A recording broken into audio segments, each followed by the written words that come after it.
तो professional wrestling के अंदर, प्रो रेसलिंग के अंदर डब्ल्यूडब्ल्यूई के अलावा भी ऐसी बहुत सी रेसलिंग प्रमोशंस हैं जिनमें बड़े सुपरस्टार्स हैं, लेकिन मेरे हिसाब से डब्ल्यूडब्ल्यूई एक लौती ऐसी कंपनी अभी भी है और आने वाले टाइम में रहेगी जिनके पास मेगा सुपरस्टार्स हैं। इन फ्यूचर मेगा सुपरस्टार जो बिल्ड हो रहा है वो हमारे tribal chief universal champion Roman Reigns है और currently BC boy Brock Lesnar तो है ही अपने मेगा लेजेंड। और डब्ल्यूडब्ल्यूई के अंदर उनकी क्या सैलरी है पर ईयर की, इसको लेकर एक शॉकिंग न्यूज़ आ चुकी है सामने।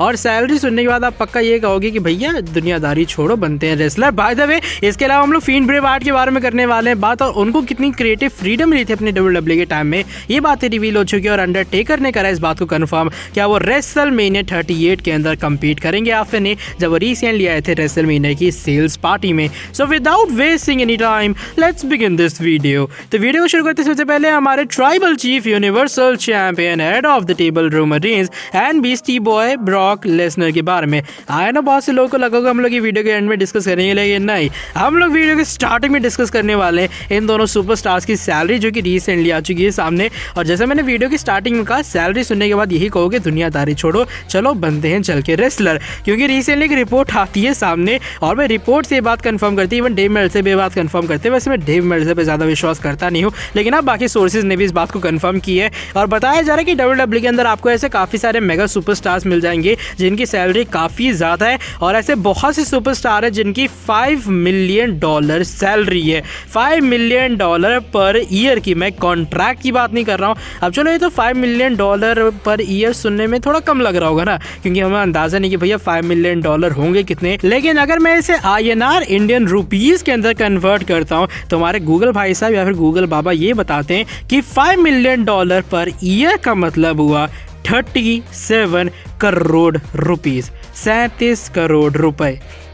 सुनने के कहने के बाद मुझे हंसी इसलिए आ रही है क्योंकि मैं विश्वास नहीं कर पा रहा हूँ कि एक इंसान एक साल में 37 करोड़ रुपए भी कमा सकता है। और इसके अंदर सारी चीज़ें इन्वॉल्व है रेसलिंग के, मर्चेंडाइज सेलिंग में जो परसेंटेज होता है या फिर जितने भी उन्हें एक्स्ट्रा पैसे पे होते हैं। अब यहाँ पर क्राउन ज्वेल सऊदी अरेबिया वाली चीज़ें इंक्लूड नहीं होता, उसको तो अलग बोनस मिलता है ये सुपरस्टार्स को। अब डब्ल्यूडब्ल्यूई यहाँ पे ज़्यादा खुश है तो उसका अलग से बोनस मिलेगा। आई गेस चैंपियंस को भी अलग से कुछ परसेंटेज का बोनस मिलता है डब्ल्यूडब्ल्यूई के अंदर। लेकिन हाँ, आप अगर मैं बात करूँ 37 करोड़ सैलरी के बारे में, तो यहाँ पर सिर्फ गिनती की 2 बंदे जिनका आइडिया लगाया जा रहा है कि उन्हें ये वाली सैलरी प्रोवाइड हो रही है। एक नाम आप जानते हो वो हमारे बीस्टी बॉय ब्रॉक लेसनर है, और जो दूसरा नाम है वो है हमारे current universal champion tribal chief head of the table Roman Reigns का। अब ये बात रहती है इन दोनों सुपरस्टार्स के बारे में, ये वो बता रहा हूँ जो कि एक्टिव सुपरस्टार्स हैं डब्ल्यूडब्ल्यूई में। अब बात करूँ अगर मैं जॉन सीना के बारे में, तो जॉन सीना भैया तो अलग लेवल के ऊपर है, उनकी बात ना ही करे तो ज़्यादा सही है। $8.5 मिलियन है। अब मैंने कैलकुलेट नहीं किया वो INR में कितना बनता है, आप जाके चेक करना। सही बता रहा हूँ, मत चेक करना वरना क्या फ़ायदा, रात भर सो नहीं पाओगे, सोचोगे भैया मैं इतने पैसे कैसे कमा सकूँ। बाद में ये कुछ सैलरी जो कि एक्टिव सुपरस्टार्स को मिल रही है। और हाँ, विंस मैकमैन के हिसाब से इन सुपरस्टार्स को जो सैलरी मिल रही है वो सही है। ऐसे और भी सुपरस्टार्स हैं जैसे अपने वाइफल रैंडी ऑर्टन हो गए, सेथ रॉलिंस हो गए, जिनको $3 मिलियन के आसपास वो रेवेन्यू अर्न कर पा रहे हैं पर ईयर का। लेकिन यहाँ पर ये 2 इकलौते एक्टिव रोस्टर के अंदर सुपरस्टार्स हैं, रोमन रेंस और लेसनर, जो कि $5 मिलियन अभी फिलहाल जनरेट कर पा रहे हैं।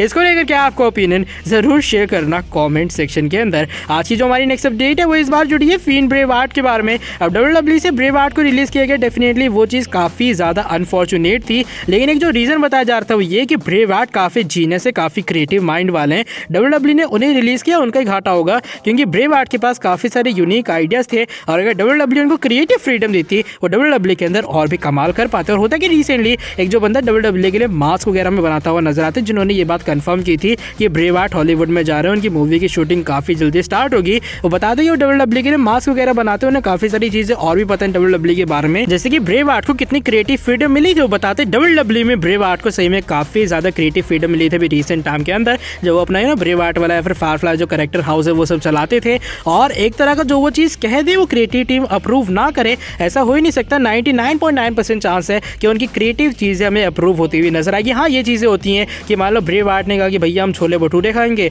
गंदा सा एग्जाम्पल है, छोले भटूरे खाएंगे, तो अगला बंदा कहता है कि भैया थोड़े कम खा लेंगे, या फिर थोड़े बहुत माइनर चेंजेस करके ब्रे वार्ट का जो आइडिया फाइनली इंप्लीमेंट किया जाता था WWE में।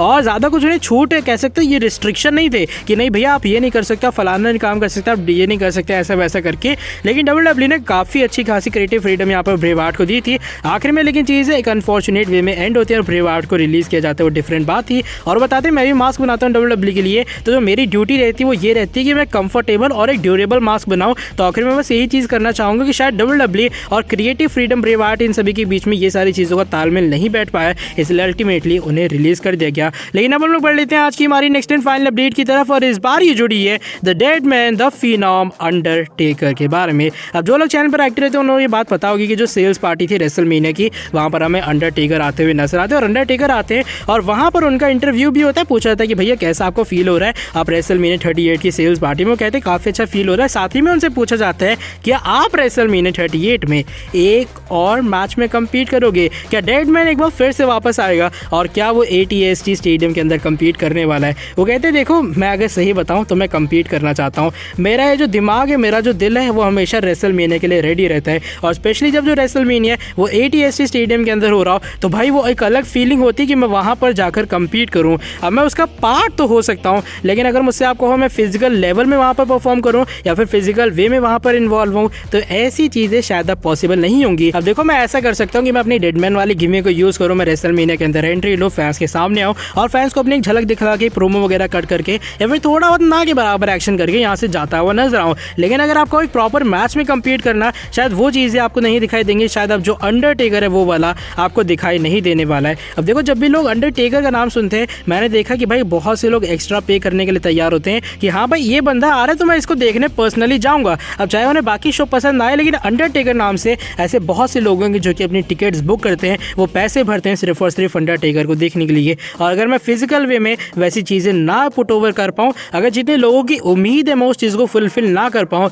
वो एक बहुत ही ज़्यादा बेकार चीज़ होगी। अब ऐसा नहीं मेरे अंदर पैशन खत्म हो गया, इस एज के ऊपर भी जो मेरा पैशन है वो एकदम बराबर है जितना मेरे एकदम नौजवानी टाइम में था, लेकिन जो फिजिकल साइड है मेरी लाइफ की वो बहुत ज़्यादा डाउन चली गई है। अब बस मैं ये कहना चाहता हूँ कि मेरा टाइम आ चुका था, मेरा टाइम अब जा चुका है। अब WWE के पास टाइम है अपने नए स्टार्स को क्रिएट करने का, मेरा समय बीत चुका है। लेकिन WWE का जो समय, जो WWE के यंगर टैलेंट का समय वो अब है, और मैं उस चीज़ को बिल्कुल भी लीड नहीं करना चाहता हूँ, मैं उसको टेक ओवर नहीं कर चाहता हूँ, मैं यंगर सुपरस्टार्स का मौका नहीं छीनना चाहता हूँ। इसलिए शायद अंडरटेकर अब कभी भी वापस नहीं आएगा। तो ये वो कुछ बातें सुनने में हाँ थोड़ा लगता है भाई यार अंडरटेकर अब कभी दिखाई देंगे नहीं, लेकिन जो चीज़ें एंड होती है मेरे हिसाब से हमेशा सही के लिए ही एंड होती हैं। अब अंडरटेकर को एक ऐसे मैच के अंदर कम्पीट करते देखना जहाँ पर कभी कभार उनकी हालत थोड़ी खराब हो जाती है, उन्हें काफ़ी मुश्किल होती है मैच में कम्पीट करने में। और हाँ मेरे हिसाब से जो मेरी तरह अंडरटेकर की ट्रू फैन होंगे वो यही चाहते हैं कि अंडरटेकर जिस तरीके से अपनी ज़िंदगी जीना चाहते हैं, अभी यार छोटा सा तो टाइम बचा है, वहाँ पर आराम से जी अपनी फैमिली के साथ में। अब अंडरटेकर WWE को बहुत सारे साल दे चुके हैं, लेकिन फाइनली अब टाइम आ चुका है कि हम लोग डेड मैन को रेस्ट करने दें अपनी फैमिली के साथ में